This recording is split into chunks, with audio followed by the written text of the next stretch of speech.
Once upon a time in Hollywood, the adventures of Cliff Booth has begun filming. Together and The Naked Gun open to near-perfect Rotten Tomatoes scores, Avatar Fire and Ash releases an incredible trailer. Warner Bros. Is changing their name again. We have updates on the X-Men film Meet the Parents 4, Gremlins 3, and so much more to break down in this episode of Movie News. What's up, movie friends? Welcome back to Raiders of the Lost podcast, the ultimate film and TV podcast. This is our news episode where we go through all the new trailer releases, casting, posters, movie stills that have been dropped online. So sit back, relax, and hear about what's going on in the world of film and TV. Speaking of the Once Upon a Time in Hollywood sequel, it was filming in our neighborhood last night. A mile away on Figueroa in Highland Park. It's crazy. They built a replica of the New Beverly Cinema for the film. That's in Hollywood off of Beverly Boulevard.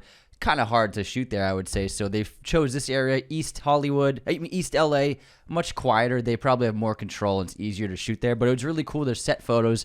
And you can see they built there's a movie theater there that they turned into the New Beverly. Yeah, they didn't build it from scratch. So it's the Highland Park Theater. It's a movie theater that they've just renovated for the 70s, 60s aesthetic. 70s, actually. It's 1977, I think, when the movie takes place. There are phone booths on the street right now. It's just very classic New Beverly Cinema on the windows. So Brad was a mile away from us last night. Yeah, Anthony's like, do you think he's staying in Highland Park? No, Anthony. I didn't say he's staying. I don't think Brad Pitt's staying at the motel, the Highland Park Motel in Highland Park, Anthony. It's a 2-star motel. I just said, so Brad's gonna be here. He's here. I didn't say he's staying here. But apparently people are bashing the wig he's wearing in set. Brad Pitt has a shaved head right now. He's got a crew cut, but there are set photos of people zoomed in iPhone crappy quality photos. He's got long hair. He's clearly wearing a wig. Yeah. But, I mean, it doesn't look as good as his natural hair, obviously. We don't know the context of the sequence. We don't know what it looks like on camera. Yeah. He could just be wearing a wig for a bit as the character in the movie. Maybe he's got a shaved head in the film. Did you see people in the 70s?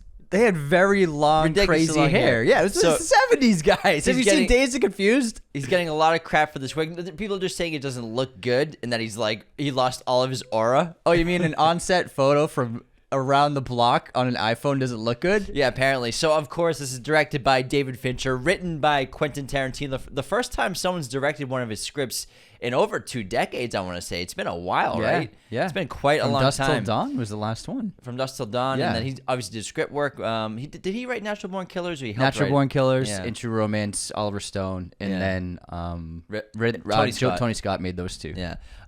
This follows Brad Pitt reprising his role as Cliff Booth, who now works as a studio fixer. This is going to be a Netflix film. I'm beyond excited. I cannot wait. It's going to be so different because Fincher shoots digital, so I think aesthetically there's going to be a massive change in the way the film looks compared to Tarantino's Once Upon a Time in Hollywood. Plus, they have such different styles as filmmakers, but if we're bringing back like the classic rock from the 60s and 70s, that great music, the vibe, the driving around, Cliff Booth on adventures, sign me up. It's going to be plenty of low-angle dolly shots, man. I'll tell you that. I can't wait. Goddamn hippies. And I wonder if Rick Dalton will make a cameo with Leo. Maybe. Why not, man? Maybe. Has he ever done a cameo before? DiCaprio, no. Yeah. But Brad's done cameos, so. Yeah. But Brad seems more open to cameos than Leo. Yeah, but it's his pals making a movie. Yeah, it's true. Man, we'll see. All right, there's a new release in theaters this weekend that we're very excited about. You can see it starting today and even last night on Wednesday night in some areas. Together hit theaters. Highly anticipated horror comedy. Alison Brie and Dave Franco star in this film. And it has a 99% on Rotten Tomatoes, getting really good reviews from audiences and critics all over the place. I can't wait to see it. It looks like a lot of fun. I love a good body horror film with a twist. And also The Naked Gun will be coming out in theaters as well, which is receiving glowing reviews for a comedy, a modern comedy, 100% on Rotten Tomatoes. I read a bunch of different critic reviews. People are saying it's a return to form for physical comedy, slapstick humor. Liam Neeson is a great new replacement for the lead role. And apparently it's just like a fun time, super dumb, super goofy and silly, just going to the theater and having a laugh. We're going to see this, I think, tomorrow. I'm seeing it tonight. Oh, you're seeing it tonight? I'm seeing a 35mm film at the Vista. The Naked Gun? Oh, I'm sorry. Together. I'm sorry. I was just talking about Liam Neeson. I know. James clearly doesn't listen. It's 7 a.m. Oh, my God. It's 7 a.m. That was like 8 years ago, man. I was talking about Together. Yeah, that was forever ago. Yeah, the comedy of the year, Together. Liam Neeson actually is the lead of Together. Yeah, you're right. Anyways, both films I'm are out excited this about weekend. Together. Yeah. I'm excited about both of them. But body horror, codependent relationship of people morphing into the same being. Let's go for it. Check out this fantastic 4 poster over my right shoulder, provided to us by MoviePosters.com, our incredible sponsor. Use our coupon code Raiders10 at checkout to get 10% off your entire order from MoviePosters.com. Movie theater quality posters. I got this light box there as well. Use our affiliate link in the episode description of this podcast. On our Instagram, you can click that link as well to get our affiliate link. We get a cut of commission for every purchase. So movieposters.com, Raiders10, our affiliate link. Avatar, Fire and Ash. If you were in theaters recently, you saw the trailer there. However, it just got dropped online a few days ago. This full-length trailer is incredible. Every time an Avatar movie comes out, the beings and everything looks even more realistic than the one before. And that's saying a lot because Avatar, The Way of Water, looked so real, and I couldn't believe they weren't real beings. So the sequel unveiled Pandora's volcanic landscapes. This trailer introduces the Wind Traders, Professor, I'm blanking on his name, David Thewlis. Oh, really? From Harry Potter. Uh-huh. He plays one of the Wind Traders. No way. Yeah. Lupin, man. Professor what the fuck's Lupin. wrong with you? It's 7 a.m. He really is off, man. 7 He couldn't a.m. remember a Harry Potter character Jake name. Sully and Neytiri, they're grieving their son, who they previously lost in the last film. They face a war against the Ash people led by Varang and human forces under Quaritch. It looks like Quaritch has joined forces possibly with one of the tribes, possibly the fire gang that's led by Varang, or the Ash people, because he's got red and black paint on his face. Shut the fuck up. This fucking guy, I can see. I think it's pretty obvious they're teasing it. They didn't say it outright, Anthony, but it looks like It looks like it, yeah. He's got red and face paint on. Sorry. There are intense aerial battles. We have Jake's capture, Spider's peril highlight the high-stakes conflict in this trailer. It's a darker movie, it looks like, hitting theaters December 19th, 2025. The only movie I'll watch in 3D. Only one. The only one. You know, I was actually watching this interview with the filmmakers, and I think Carl Urban was touching on it too, why Judge Dredd failed at the box office when that came out. Dredd. Talking about Alex Garland or just Carl Urban? Did Alex Garland direct that movie, or did he write He wrote it, and he, behind the scenes, took over direction. So I think it was the director was talking about it, and basically Dredd was a dud at the box office. It flopped, didn't make a lot of money. But then I was reading these interviews with Carl Urban, Alex Garland, and the other filmmakers, and they're saying that the studios ruined that movie's performance because they marketed it as a 3D movie only. What? And distributors only were getting 3D prints of the film. And so a lot of distributors, movie theaters, they were asking and requesting for 2D versions of the film. This is like the peak of the 3D boom back in that like It's right after 2008, Avatar. 2011, where this movie, the studio only wanted to show it in 3D. And even if you look at the posters for Dredd, it's Dredd 3D are like the main posters. And so basically the studio that was behind it ruined the distribution and the release of this film because they only wanted people to see it in 3D. And most people don't want 3D. I'll see 3D only in Avatar. You're right. It's the only time I'll see a 3D movie and actually enjoy it. They even released it digital on home release 3D. So they were going so hard on the 3D for that movie Dredd. They thought it was like the turning tides of Hollywood. Everyone was going to want 3D. 3D TVs were really popular at the time too. Wow. And so that movie bombed in part because of marketing, but also the pushing of 3D only marketing, as well as distributors not getting 2D prints of the freaking movie and being kind of forced to play 3D versions. There's posters that say just Dredd 3D. Like I said a minute ago, someone else doesn't listen. Yeah, I'm looking at them right now. Wow, that's crazy. Yeah, so that explains why that movie bombed. It says Judge Dredd. It says Dredd 3D in 3D and IMAX and something else 3D, like 2 versions of 3D. Real D 3D. Yeah, Holy so shit! It's one of the reasons why that movie bombed. And this is just like it's just labeled as a regular movie poster, not It's even their a main 3D poster for Dredd. Whoa! Oh my god! Yeah. Wow. Because I know we've talked about Dredd a few times on the show, how it was such a bomb and no one wants to touch it Man, Carl anymore. Urban was perfect casting man. too. He It was was great. amazing. It's a fun movie, man. Did we see it in 3D? We must have. Probably, because that's like what everyone's I playing. do remember all that extreme hyper slow-mo from the drug I in don't the think we film. saw it in 3D because I've never been a fan of 3D personally outside of the Avatar. But maybe there franchise. wasn't another option in our area. No, we I definitely can't- saw it 2D. It was 13 years No, ago. it's not like you couldn't see it in 2D, but a No, lot yeah, of I'm ju- distributors couldn't get. I'm just trying to remember if we saw it in 3D. I'm pretty sure or we saw not. it 2D. Yeah, probably not. Moving on. There's an incredible new trailer. Paul Greengrass, amazing filmmaker. The Bourne sequels, Supremacy and Ultimatum, United 93, Captain Phillips, great filmmaker. Green Zone. Let's just name his entire filmography. Just so everyone knows he's not a name famous director. Like not everyone knows him by name. Gotcha, yeah. He has a new trailer with Matthew McConaughey in the lead role called The Lost Bus, based on a true story during the Paradise wildfires in California, the deadliest wildfire ever, which happened several years ago. America's deadliest wildfire, not the deadliest ever. It says California's deadliest wildfire in the trailer. No, I'm just saying because the way you word it sounds like ever in the world. Mm-hmm. So I just want to specify it. I said California. No, I'm just saying... California's deadliest wildfire You didn't ever. say it like that. Yeah, I did. No, you didn't. What did I say? You just said the deadliest wildfire ever. You didn't put a location before the phrase. I'm sorry. If I didn't, I'm sorry. So I just want to make sure because there could have been a way more deadly fire somewhere else. Basically, Matthew McConaughey plays a school bus driver who sets out into the belly of the beast of the wildfire to rescue a classroom of children who need a way out. Risking his own life in the process. This hits theaters. I mean, releases October 3rd on Apple TV. I hope it gets a theatrical release because it looks visually stunning. The CGI and visual effects are astounding. McConaughey looks like he brings it. America Ferrera is the co-lead.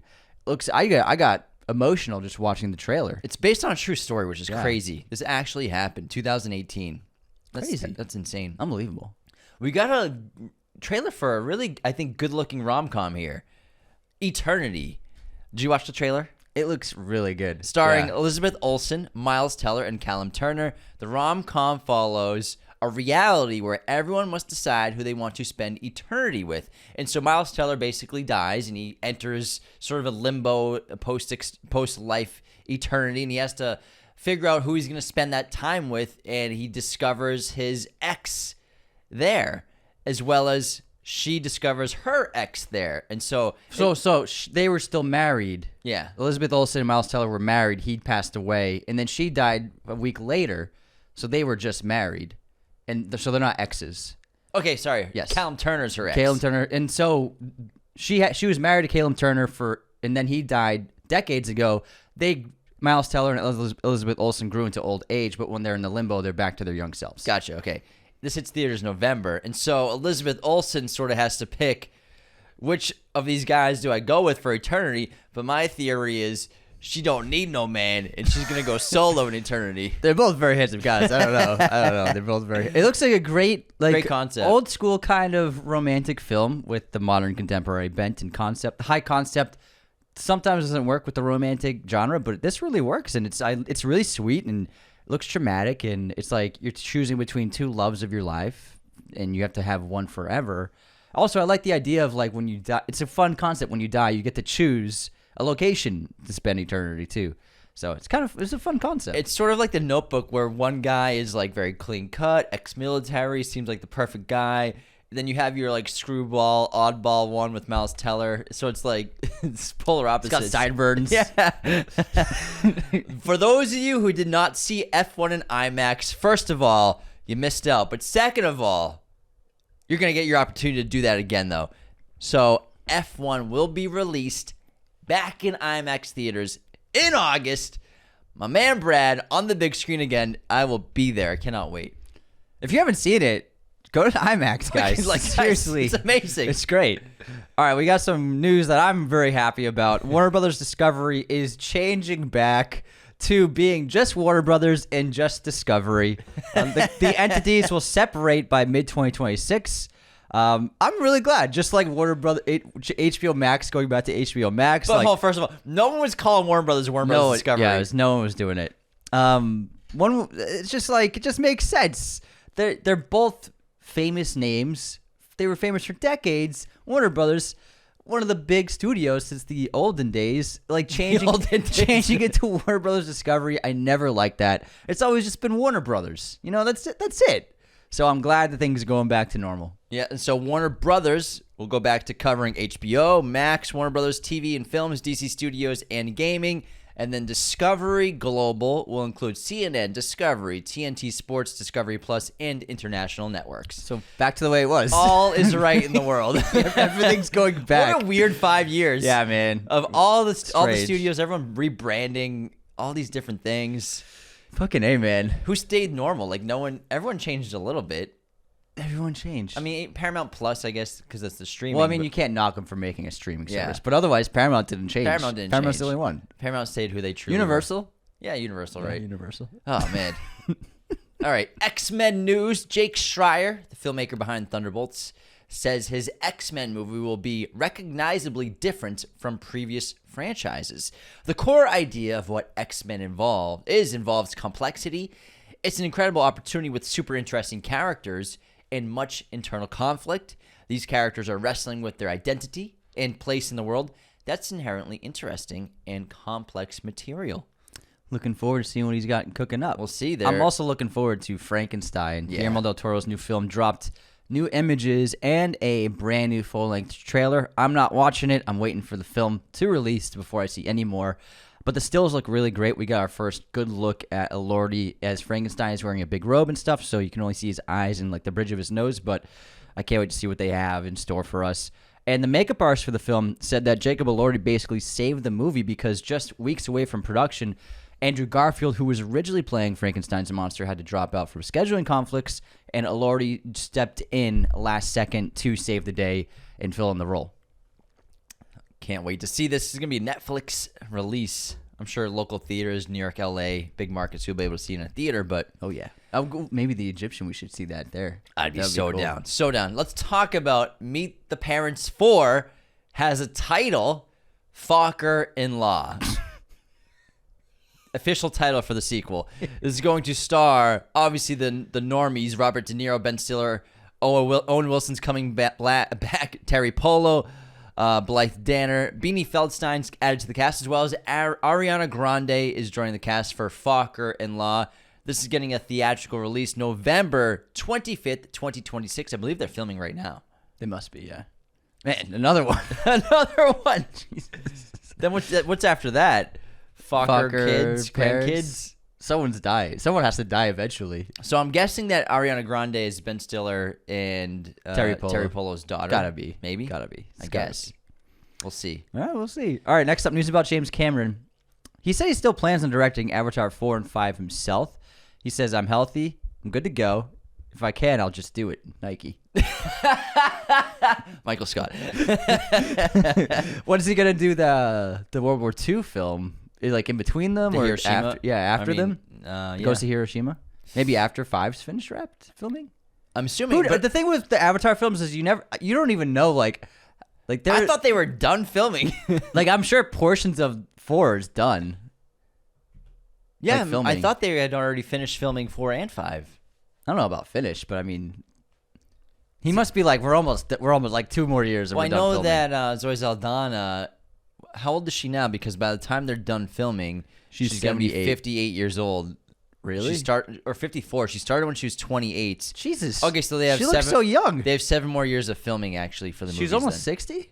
She's 47. Oh, she's almost 50. Oh, wow. She looks great. So by the time she's done filming Avatar, she'll be 54. Or by the time they come out, I think. When they come out, they're going to be Gotcha. finished filming way beforehand. Okay, yeah. Because they're filming them Years back to of back to back to visual back effects. because of the kids. Anyways, that's still a lot of movies. I'm excited for him to do something outside of Avatar, but the Avatar movies are amazing. Let's talk about Weapons. Highly anticipated horror film from Zach Kreger. His sophomore effort coming out. Third film. His triple effort coming out. his junior effort. Man, he had to spit his coffee out. Coming out next weekend. They released the first clip. It's a really good clip. It's not giving away too much plot, but Josh Brolin's character, who plays one of the fathers of one of the missing children, confronting Julia Garner's character. Julia Garner. Julia Garner's character at a gas station as she's filling up, and witch has been spray painted on her car. The film follows a classroom of children who get out of their beds and disappear one night without a trace. And the clip is really exciting because all these parents are wondering why her classroom, every kid disappeared. a lot of the parents are thinking she's responsible or has something to do with it. So I can't not wait for this for this movie. Josh is killing it with movie roles. He's making cool choices right now. He's been killing for years, man. I know, yeah. I'm loving it. Yeah, I'm loving it. McDonald's, I'm loving it. All the slogans today. Richard Linklater's, he seems to be like the new Soderbergh. He's always making new movies.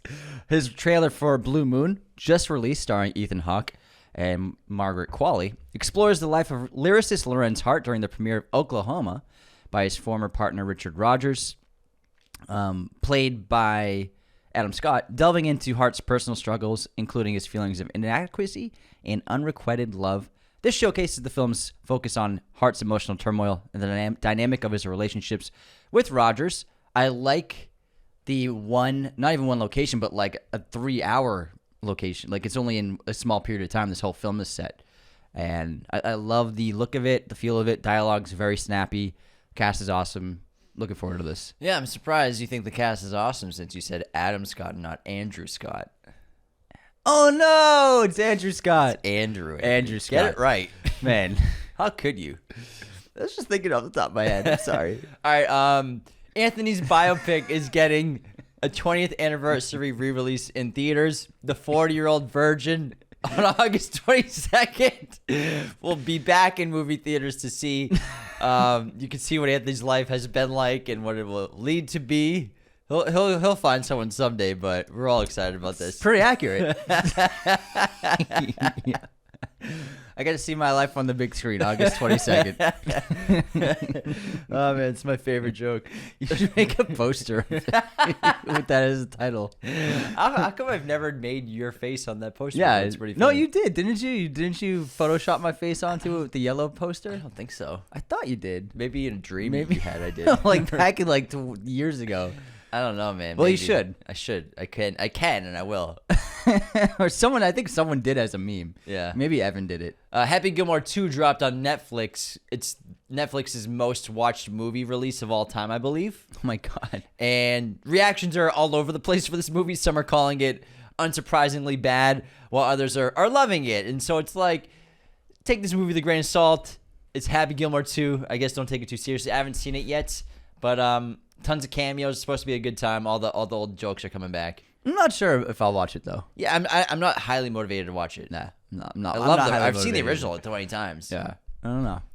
All right, we got a first look at the Pride and Prejudice adaptation. The Netflix miniseries will be a 6-part series, and this image showcases the Bennett sisters. Olivia Colman leads the cast of a bunch of upcoming British actresses. Looking forward to seeing what they got in store.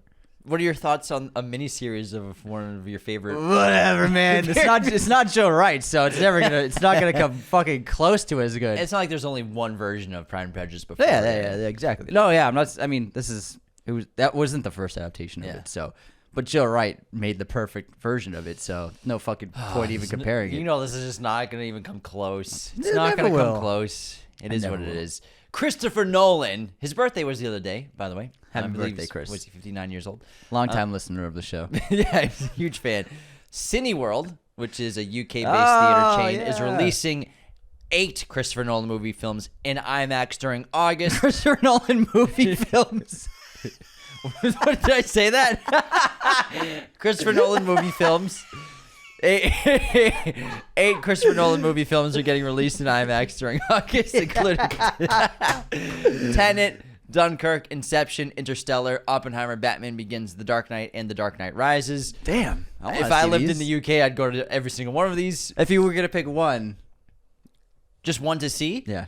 I'd go Batman Begins. Honestly, I'd probably go, well, for IMAX, I might go Inception, because I haven't seen that movie in a theater in so long. I saw Interstellar. Didn't we see that at a re-release a few years ago? Yeah, last year. And then, yeah, that's right. And so then, I mean, Tenet I've seen recently, Dunkirk. Dude, I would fuck with Batman Begins. Me too. On the big screen. Amazing. Yeah. Movie's amazing. But I think Inception, I would want to see great, most of all these That'd be movies great. on a big screen, especially in IMAX again. Marvel dropped the first trailer for Eyes of Wakanda. It's an anthology series that follows warriors throughout Wakandan history, tasked with traveling the world to retrieve vibranium artifacts. This Friday, you can watch the show on Disney+. Gremlins 3, baby. It's in the works, possibly. There's a script that's waiting to get approved by Steven Spielberg. Warner Bros. Is incredibly interested in making the film. No shit, it's an IP.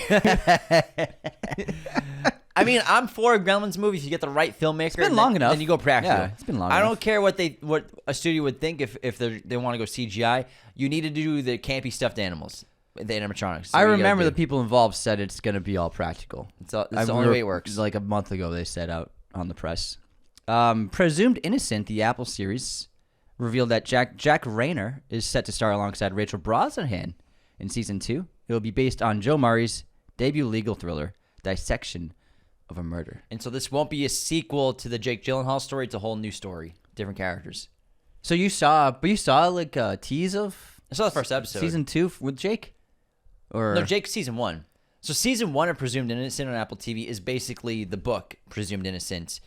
So I was confused about the event you went to because you went to that event and the first season came out like the year before. Yeah, they just did like a celebration. They played the first episode. I thought it was going to be the first episode of the new season, but they haven't even shot it yet. Oh. I didn't know at the time exactly what they were doing with season 2. Okay. So it was to like celebrate Apple TV in general, but the show. Oh. Because then after the screening of episode 1 of Presumed Innocent, Apple TV, that was all the cool activations for all the sets that we got to tour. Gotcha. Of all the different shows. That makes sense because I was confused. I was confused until the episode started. I'm like, oh, I guess we're watching episode 1 because I watched a recap of season 1, thinking that you were going into the premiere of season 2. Exactly, that's exactly what happened, and I'm like, oh, now I know what happens. But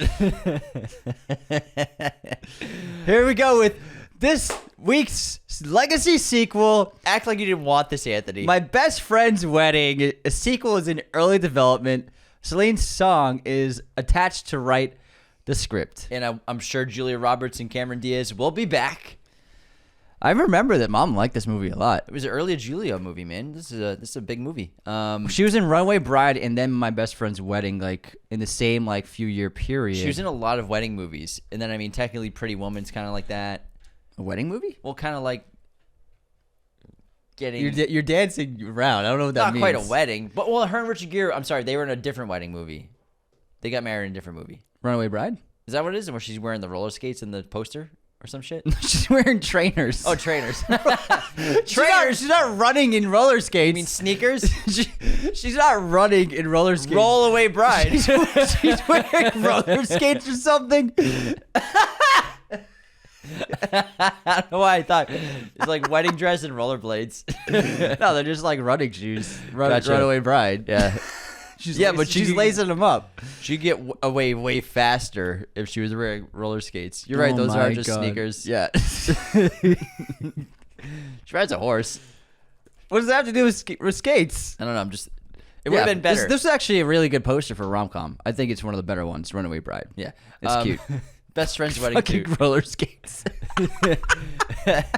Chris Rock is getting back behind the director's chair. He's making a movie with A24. No word yet on the title, but it follows a gifted actress with a derailed career until someone from her past offers her a chance at a comeback, starring Rosalind Eleazar, Adam Driver, Daniel Kaluuya, and Anna Kendrick. Also, Chris will be in the movie. That's a really good cast. Yeah. She's okay. I've never seen this actress. She's in Slow Horses. Okay, interesting. All right, next up, Pink Panther. Eddie Murphy revealed that he's playing Inspector Clouseau in the new Pink Panther movie. I love Eddie Murphy. Let's get back to the fuck. We grew up in the Eddie Murphy, like the second era of his family friendly era. His family friendly era. In the 90s and 80s, he was making like adult movies, obviously not adult movies, but like raunchy comedies, rated R films. But then when we were growing up, he was making like Dr. Dolittle and those other silly movies, and oh man, he was great. I love him. Sure was. It's good to see him back. Artificial. Luca Guadagnino's latest film has just got a new cast member. Monica Barbaro has joined the cast alongside Yura Borisov, Andrew Garfield, Cooper Koch, Cooper Hoffman, Jason Schwartzman, and Ike Barinholtz. What a cast. Wow. Barbaro and Garfield in a movie together. Cute. Very cute. Because they're dating, right? Yeah. They're dating, right? Adorable. All right, next up. Good-looking couple. Trailer for Goat, the new Sony animation film produced by Stephen Curry. What the fuck did you just say? First trailer for Goat. Stephen Curry? Steph Curry. Oh my I didn't god. think it was Steph. That's worse than your kid's Whoa, cootie. hold on. I didn't think it was Steph Curry, like Steph Curry. I thought it was like a producer. Okay, I'll give you that. Steph Curry. In theaters Friday, February 13th, 2026. Steph. Oh, it's just like, and also when I think of Steph Curry, I don't think of the full name. Stephen. You're right. Yeah. Stephen was written out fully. Yeah. I'll give you that. It threw me off. Threw you off. Also, it's like we were talking about a movie. I wasn't expecting it to be fucking one of the greatest basketball players ever. How'd you not know about GOAT up until this point? I've seen a poster of like the animated, like the goat on Did a you know Stephen Curry was producing it? Steve. Steve. I was like, who the fuck is Stephen Curry? Steph Curry, guys. I set up Anthony to fail. I'm sorry. The trees. The new I know who Steph Curry is, motherfucker. limited series. Sterling K. Brown, Divine Joy Randolph, and Winston Duke are all in talks to star in this limited series based on Percival Everett's acclaimed 2022 novel of the same name. Dune Part 2 joined an exclusive club on Letterboxd. Very exclusive. The 3 million watched club. 3 million members have logged the film. Great news. Congrats. Bravo. Cool. Final bit of news. Whistle. We got our first trailer for this horror movie starring Daphne Keane and Sophie Nélisse. The horror film follows a group of students who find an Aztec death whistle and discover that the sound it emits will summon their future deaths to hunt them down. Nick Frost, too. Nick Frost He plays the movie. teacher. Yeah, that's cool. Yeah. Cool concept. I like it. You know, the horror artifacts are booming. So right hot now. right now. After Talk to Me, man. So hot. Ouija. Shit. But Ouija was way before that. Was it? Ouija was like 2011. Like, Talk to Me. That was a long time ago. The monkey. Yeah, the monkey. There's the spoon is probably gonna be one soon. The haunted spoon movie. Jay was talking about like this trend is like this too. It's trending. It's booming, man. Also, Talk to Me is not an ancient artifact. This is the only one that's an ancient I artifact. just said artifact. You said ancient artifacts. artifact. Horror artifact. Well, is it an artifact if it's not old? Sure. The hand, is that an artifact? Yeah. Artifact doesn't have to be. What's the definition of an It artifact? doesn't have to be ancient. Also, a bunch of fans said that aloe is not a nectar. I'm sorry. Google said it is. Was it Google AI or was it like It's a normal? Google. Okay. I'm not a nectar expert. I just went off. An artifact is a general term for an item made or given shape by humans.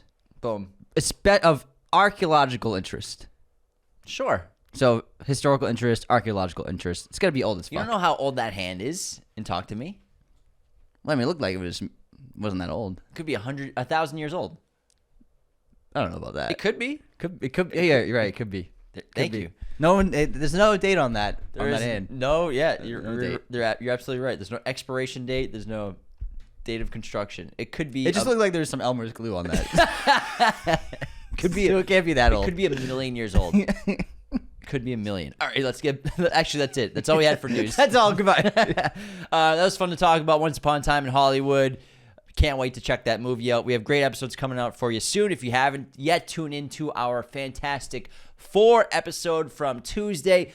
Our episode tomorrow, we interview and do a podcast episode with Noah Hawley, the director, creator, and writer of Alien Earth. We also got to check out the first episode, so we break it down as well with them, as well as Sam Blanken, who stars in the series. So stay tuned for that. It's going to drop tomorrow.